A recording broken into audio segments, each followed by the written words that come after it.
Welcome to TERRA at Home, here with a very familiar face. Back with us, Chris Moretti, of course, of TERRA. And it's so nice, we're officially in May, 1 week away from Mother's Day.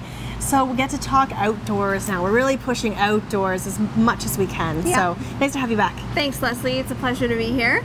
So we have some beautiful ideas here for dressing your tables. Yeah, something you'll see more and more of at TERRA this season are elements to dress up your tables, whether inside or out. Okay. And what I've tried to do in building collections is sort of mix and matchable pieces that you can layer, that you can have fun with, add texture and fun to your table, taking your everyday elements and sort of elevating them into something a little more special for any of your occasions throughout the entire summer season. Well, see, and that's what's great about it too. By layering, again, you can start pulling in other maybe pieces you've had around for a while. Yes. And all of a sudden they come back to life again because you've picked up a couple new ones, right? And layering just adds so much more depth to your table, as you can see. That's right. It's great for your look. It's also great for your budget because you don't need to completely reinvent your collection every time you want to freshen something up. It can be something as simple as replacing a single element that completely transforms the look of your table. So with every one of the settings here, I've started with basics. Right. White dishes, you know, everyone's got white dishes, and if you don't have them, you should get them because food always looks better on them too. It looks great. So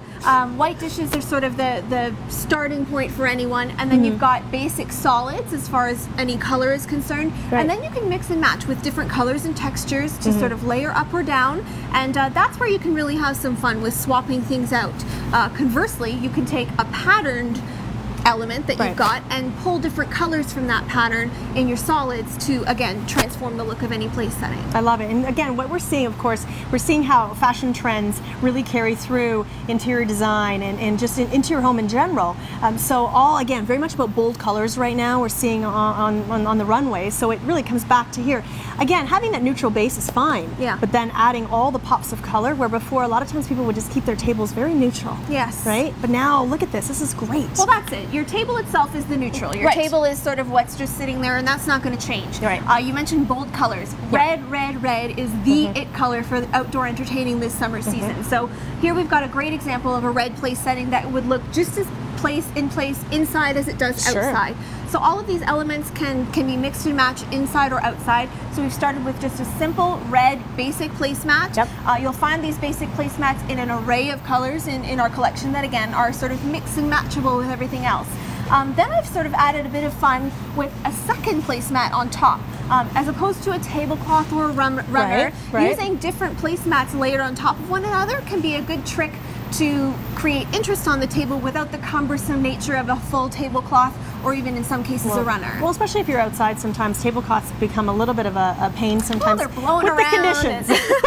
Right? So yes, I like this idea. And again, look, you've just added some dimension of color by piecing those together. So that works really nicely. So then you've got your dish and then your solid, again, repeated from the bottom to the top. And then something that I can never overemphasize is adding live elements to your table, especially with outdoor entertaining. So here we've got some beautiful fresh herbs from Freeman Herbs in our lovely coordinated pottery, and we're off to the races. Isn't that nice? Yeah. Great. And I'm actually now starting to use that in my home a lot more because TERRA uses that. And I'm glad to hear idea. it. I love it. I love it. Okay, so we'll come over to this side. This is a beautiful color too. Yeah, here we've got an example of a different collection of linens as well. You'll see in our runner here, we've got a collection of runners that are made in Canada, right in Mississauga. So this is one of those textiles, and you'll find a different selection of that. It's an indoor-outdoor fabric that's UV resistant, so you can leave that outside if you so wish, or rather, it's good for entertaining outside. And then we've got, rather than solids on the bottom, we've got our patterned element. And again, you can see I'm sort of layering pattern, solid, to create interest on the table and sort of a balance of textures. So an example of how we can switch that out here is that if you get tired of the pattern, if the pattern maybe for you was you know, sort of a spur of the moment plan or something that you use seasonally, you can just ditch that and go with a white solid or a green solid instead, and your table still looks fabulous. So that's no problem. I mean, that's the easy part about it, right? Because sometimes, especially if you're entertaining and you have friends that come over frequently, you might want to switch it up so that it's not like, oh, you know, she used these napkins last time. I saw that when I was there for Easter. And she wore that outfit too. Anyway. We'll move over to number 3. This is one of my favorite collections here. I'm an earthy kind of girl, so I like elements of wood on the table, and that's something that's very trendy this season. You'll see elements of acacia wood on this place setting, which is really fun. And then the runner on the bottom is actually made of water hyacinth. So you'll see more and more of that at Terra. Eco elements that are fun and that can interchange. Cool. Yeah, so we've got some base elements of wood, and we've got our basic color collection here. What I want to show you this time is how to swap out some of these base elements with something a little more special. We're approaching Mother's Day, as you said. So maybe you're hosting a Mother's Day brunch and you want to go with something a little bit more special. So I'll just swap those out. We've got our plates, we've got our placemats, and we'll keep some of these elements and sort of switch out others. So I'm going to take out our hyacinth runner, and I'm going to replace it with some beautiful patterned linens that have premiered at Terra this spring season by designer April Cornell. I love them, and the collection that you'll find for the spring-summer season is sort of light floral. It's romantic, and all of the different floral patterns are very, very coordinated, so you can mix and match different patterns together. They're very vintage, actually. They almost take you back to even, you know, some of the wallpapers you would see back in the early 1900s that people would have, because again, it was all about florals back then, right? So really just to kind of see this come back, and it is so delicate and pretty. I love that it's classic and timeless, and yeah, delicate's a good word for it, for sure. We're going to go with our straight white dishes, of course, which is sort of the beginning element for anything. Now, of course, you could layer a placemat underneath that as well on top of your runner. We can go with the wood or replace it with something else. And then again, in that April Cornell collection, we have mixed patterns and solids. So the solids that you'll find at Terra automatically coordinate with any of the April Cornell prints. So here we can go with our solid napkins, and we'll dress those up in a second. And then I'm going to layer on top again. I'm pulling that blue out of the collection, and this is a collection of eco indoor outdoor dishware. I've been wanting to touch these, so these are very cool. They're actually made of bamboo and rice husks, and they're fully biodegradable, but they're also durable. They're dishwasher safe on the top rack, so you can use these for entertaining probably for 2 full seasons. They're very affordable, and they're great for quick entertaining, indoor outdoor picnicking. They're nice and lightweight. I love it. They're eco, which is always fun. So cool. So I'll set those on top of my regular dishware. They can be used as side plates or whatever you want. And then to further dress up the napkins, I'm just going to swap out from our wooden napkin rings we used in this circumstance to make it a little bit more pretty and upscale. You can never have enough napkin rings, I think. Well, while you do that, again, we really appreciate you coming, Chris, because again, and just bringing all these products over, because again, you can find them, of course, at all your Terra locations, and just really look at how, I mean, this is indicative of spring. This is Mother's Day weekend written all over it, so this is beautiful. And again, all these products, while you're going and picking up your plants, you can dress up your table. It was awesome seeing you again. Thank you. Thanks for having me. Beautiful. We'll be back with more Terra at Home after this.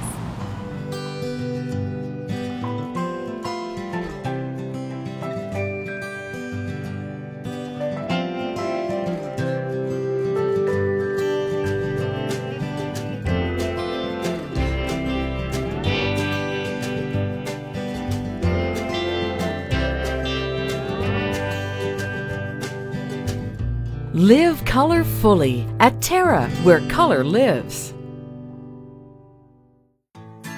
This year, get the most out of your lawn with the fertilizer that gives you the most for your money. Scott's Turf Builder. Some brands have filler like sand, sawdust, even gravel, things you don't want on your lawn. Turf Builder has no filler. It's 100% food for a deep feeding you can see, feel, and enjoy. For a lawn that can't be beat, get a fertilizer that can't be copied. Scott's Turf Builder. All food, no filler. And try new Turf Builder Green Max with 3 times the iron for deeper greening.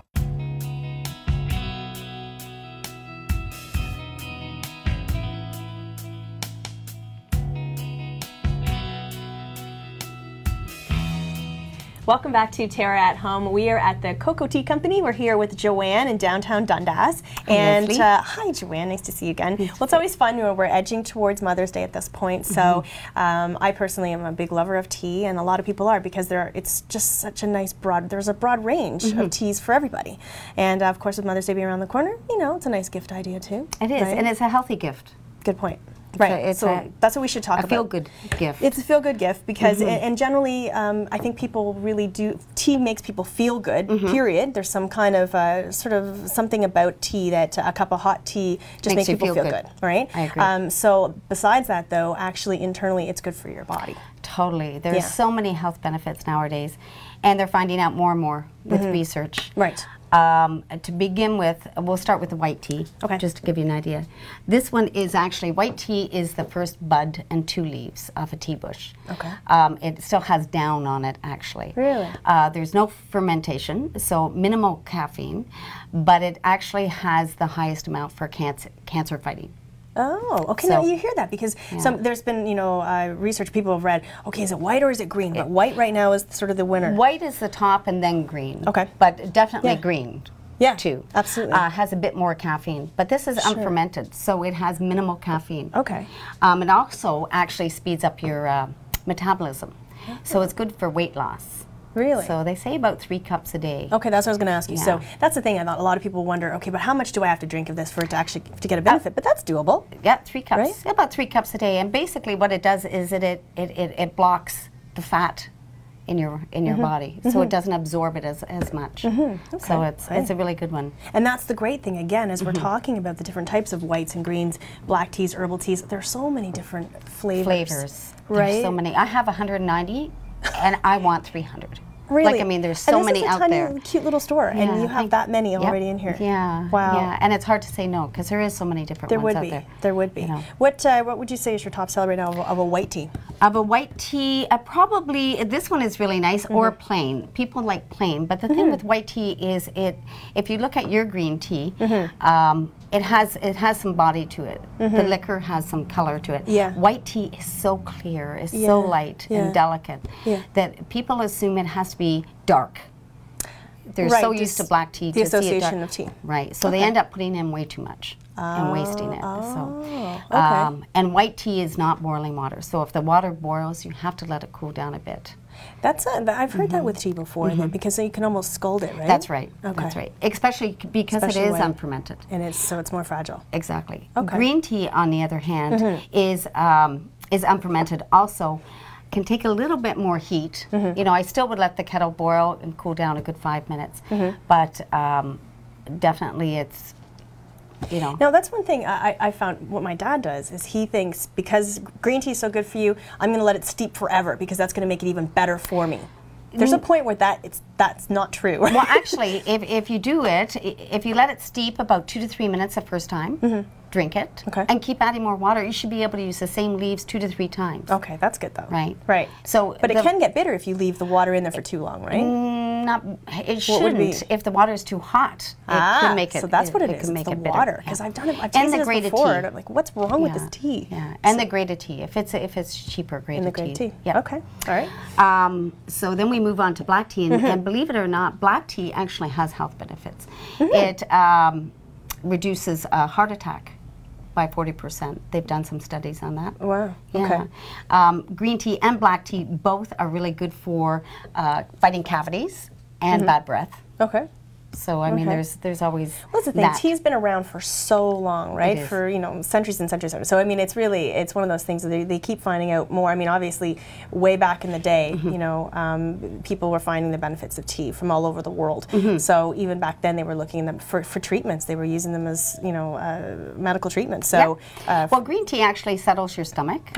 So sure does. It and just so you know, here's a little tidbit I never realized. I always knew coffee had more caffeine, but I didn't realize that tea had half the caffeine of coffee. Okay. So it does have caffeine, but it is, and it's with coffee, when you drink coffee, you go high with caffeine, and then you come down, you kind of crash, and you get the jitters. Yes, that's what I feel. And with tea, you don't have that crash. It's more of a subtle incline and then decline. So even a black tea still has half the caffeine than a coffee does. Okay, that is actually good. But it's a different caffeine, so it's not a crash. Okay. You don't get the crash and burn. That's good for people to know, because people worry sometimes. They're thinking, oh well, it's still caffeine, but that's a huge difference. And if you're really worried about caffeine with black tea, there's a little trick, and it's called washing the leaves.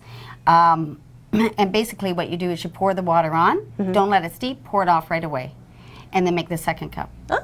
or a second pot, because a lot of the caffeine is in the first. That initial. Yeah. Okay. Yeah. Great. Great. Of course, lots of different rooibos. This is rooibos. That is rooibos. That's Bourbon Street vanilla. Ooh. Rooibos is not in the tea family. It's herbal. It's That's actually it's a bush, right? That's right. Okay. It is, and it's the needles and the bark. But it has a lot of health benefits too. It has like vitamins, 24 vitamins, 15 amino acids. So it has its own health benefits as well. And they used to use it for babies that were really colicky.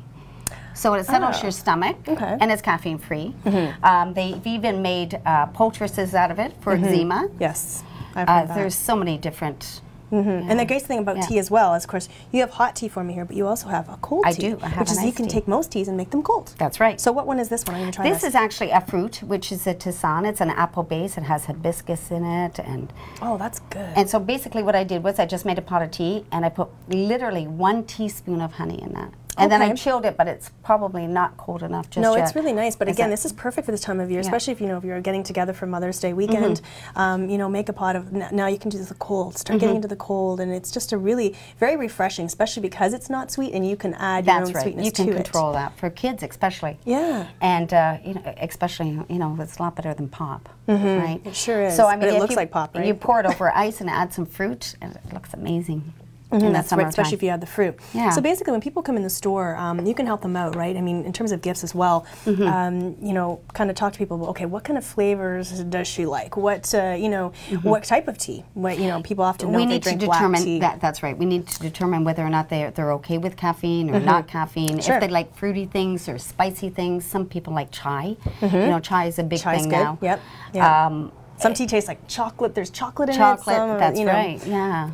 Caramels and all kinds of great things. We do a lot of lattes now, and people are starting to expand just their thought on it. So they'll do like a chocolate banana, and we'll mix them. So it's like a chocolate banana drink. Fun. It's so fun. So and of course, you have all the accessories for tea, so you can actually put like kind of a fun little gift bag together, and with the tea, the strainer, and the whole 9 yards. Exactly. Right? So it's really just a really great gift. And a lot of the teapots nowadays come with strainers. And this one is really cool because it has a... Oh, and it warms it. It has so it keeps it warm. I love it. Yeah. Well, Joanne, it was fun hanging out with you today. And again, it's the Coco Tea Company right down here in Dundas. And you know your stuff, so you can really help people come in and decide what tea they like for themselves and for their family. Okay, that's it for now. Back with more Terra right after this.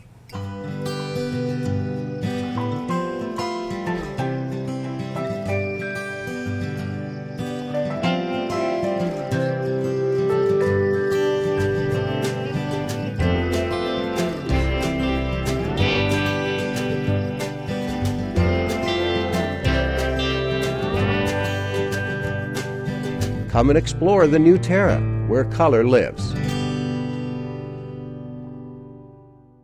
AM 900 CHML is giving you more news when you want it most. Non-stop news weekday mornings 5 till 9, weekday afternoons 3 to 6, with weather and traffic on the 9s. Hear about it first from AM 900 CHML, Hamilton's news talk leader.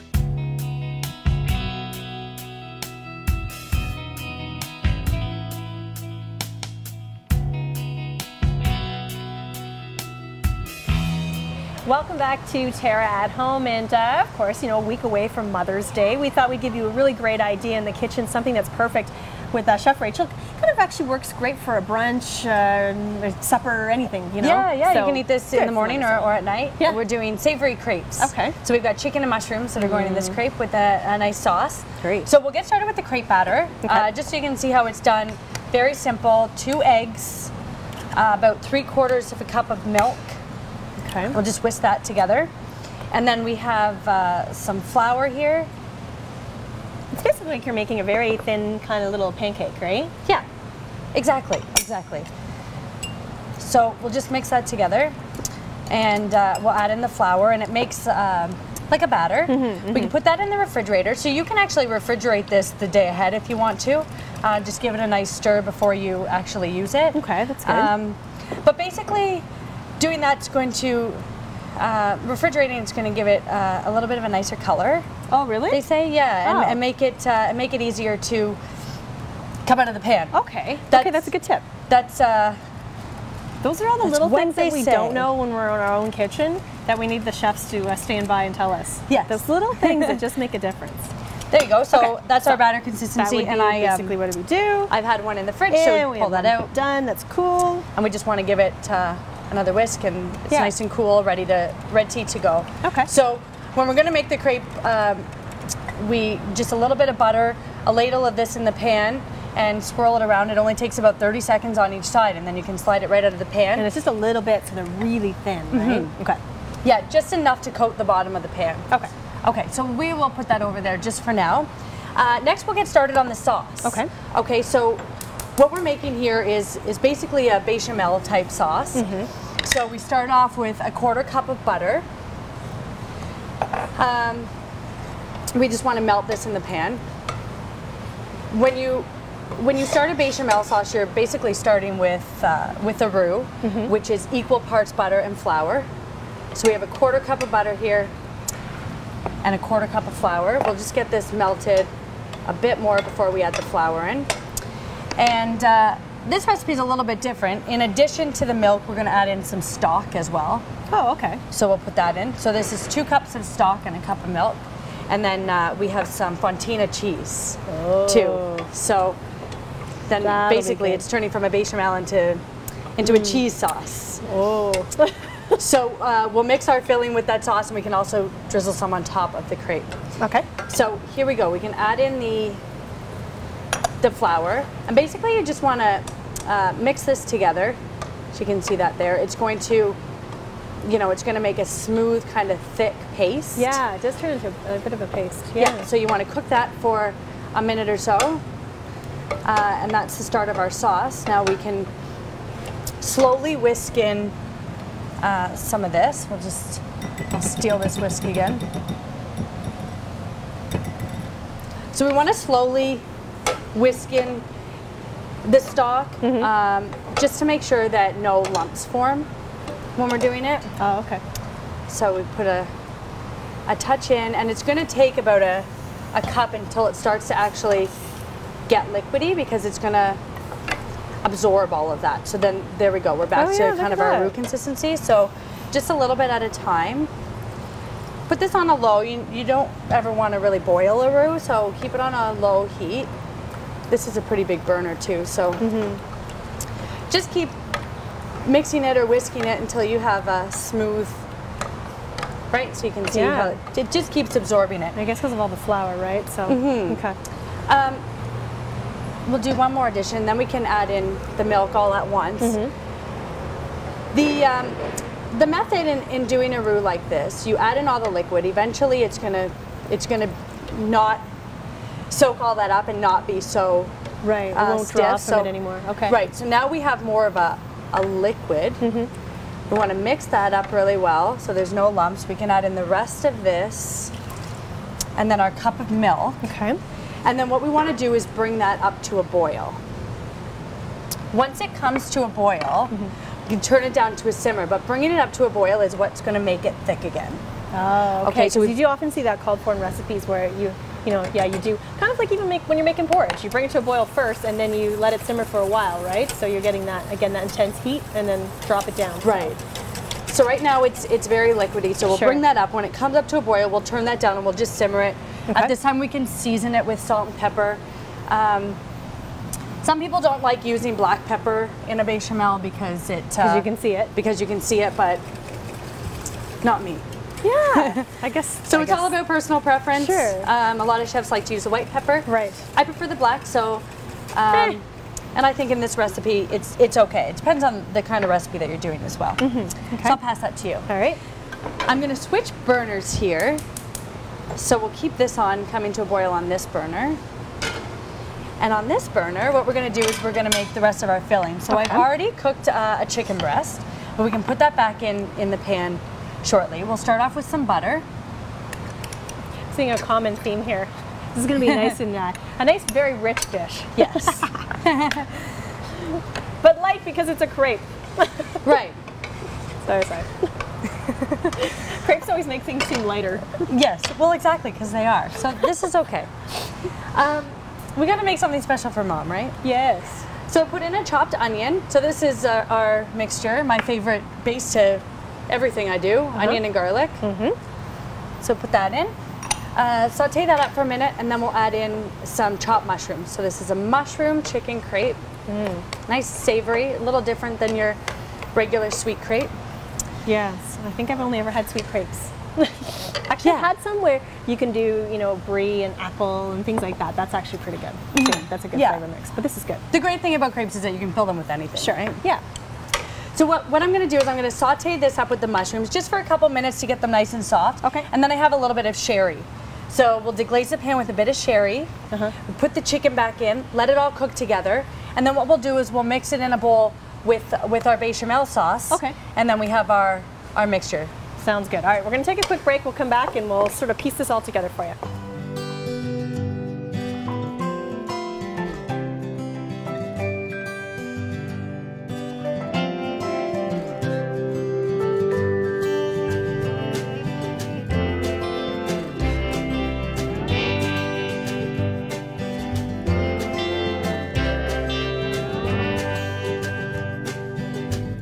Live color fully at Terra, where color lives.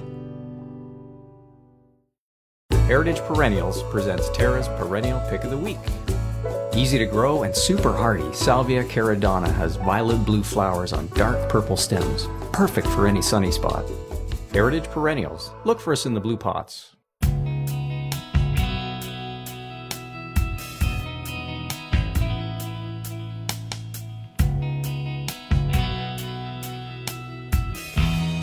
Welcome back to Terra at Home, and again, preparing ourselves a weekend away from Mother's Day. So we're back with Chef Rachel. We're completing our beautiful crepes that you made, and of course you already made the crepes up. Right.